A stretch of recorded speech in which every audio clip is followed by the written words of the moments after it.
This has been a very slow year for the big three, Canon, Nikon and Sony, with no camera announcement till now. We are now nearly mid of May, so that's quite unusual. Maybe there's some sort of game between them. They are all waiting for one company to be the first to release the new product so that they can probably make a price better their own products. I don't know, but that's very weird and unusual. The first announcement that will surely happen is from Sony. We will get the ZV-E10 II, so not exactly an exciting model, but it's a model that sells a lot. Nikon will as next announce the Z6 III. One of my sources actually saw the camera, or claims he saw the camera, but I don't know when the announcement will happen.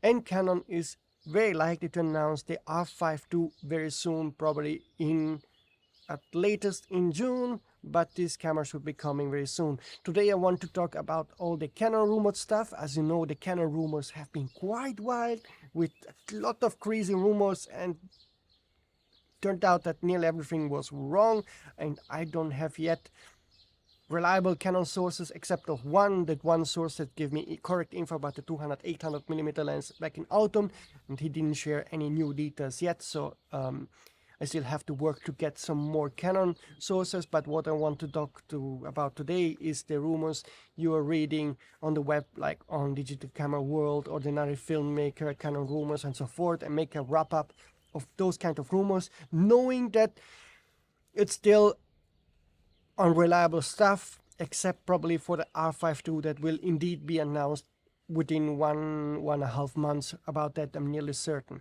So what are those rumors saying? First of all, we are getting the R5II with 45 megapixel sensor, fully electronic shutter, 60 frames per second, X-stops image stabilization, dual pixel EF with integrated AI features, new Digic 10 image processing engine, 8K60p, 4K 120p, and 400 megapixels in IBIS high resolution mode. It also appears the R1 has been delayed because of production issues, but I don't know if that rumor is correct, because it's now over a year we are reading any kind of rumors about the R1 and they're all wrong. I don't know at all what's going to happen here, but definitely it's a problem for Canon that we still didn't get the R1. As you know, the Nikon Z9 is selling hot. Sony A1 also was a hot seller, now a bit less, but the A1 II is likely coming early 2025, so Canon has definitely to bring a flagship camera, and we don't know anything about it. There are rumors saying it will be low resolutions camera and not a high resolution camera, but it's all wild.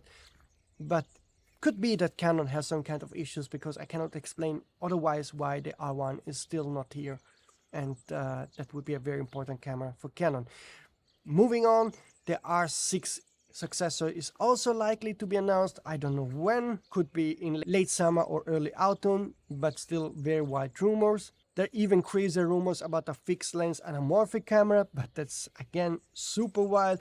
A thing that hasn't been rumored that I would love to be true is the vintage looking Canon camera, sort of QL digital version, and this is something that Canon officially said they are considering to do, and I would love to get this camera as soon as it gets. It would perfectly make sense to have a competitor for the Nikon ZF, for the Fuji cameras and so forth. So fingers crossed this camera is coming. Actually, I think the most interesting camera, except of the R1, if it ever comes.